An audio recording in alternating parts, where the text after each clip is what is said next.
being done by a company that specializes in voter fraud. I'll let Cindy describe that to you. Thank you, Rudy.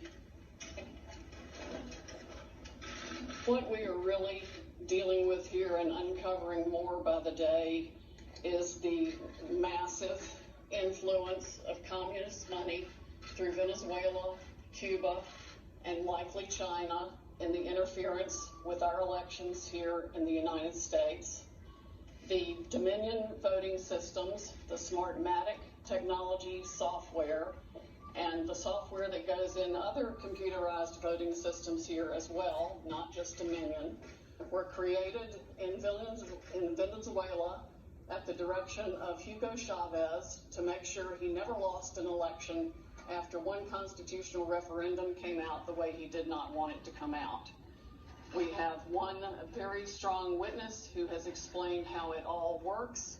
His affidavit is attached to the pleadings of Lynn Wood in the lawsuit he filed in Georgia. It is a stunning, detailed affidavit because he was with Hugo Chavez while he was being briefed on how it worked. He was with Hugo Chavez when he saw it operate to make sure the election came out his way. That was the express purpose for creating this software.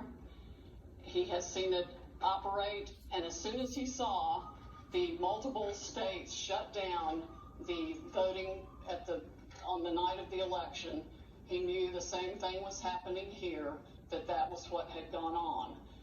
Now, the software itself was created with so many variables and so many back doors that can be hooked up to the internet or a thumb drive stuck in it or whatever. But one of its most characteristic features is its ability to flip votes. It can set and run an algorithm that probably ran all over the country to take a certain percentage of votes from President Trump and flip them to President Biden, which we might never have uncovered had the votes for President Trump not been so overwhelming in so many of these states that it broke the algorithm that had been plugged into the system. And that's what caused them to have to shut down in the states they shut down in. That's when they came in the back door with all the mail-in ballots, many of which they had actually fabricated. Some were on pristine paper with identically matching perfect circle dots for Mr. Biden. Others were shoved in batches. They're always put in a certain number of batches, and people would rerun the same batch.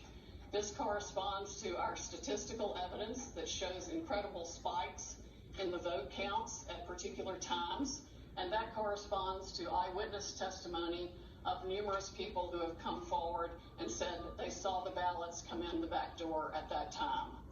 Notably, the Dominion executives are nowhere to be found now. They are moving their offices overnight to different places. Their office in Toronto was shared with one of the Soros entities.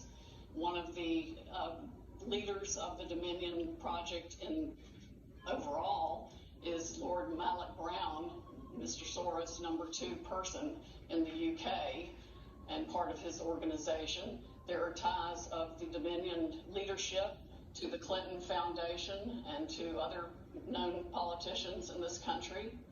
Just to give you a brief description of how this worked, I'm going to quote from a letter that was written, and I will read that to make sure I get the quotes right. This person was objecting to the United States acquisition of Sequoia voting systems by Smartmatic, a foreign-owned company. I believe this transaction raises exactly the sort of foreign ownership issues that CFIUS is best positioned to examine for national security purposes. It's undisputed that Smartmatic is foreign-owned and it has acquired Sequoia. They keep changing the names as they go along. Different times when a problem comes up, they just create another corporation and call it a different name.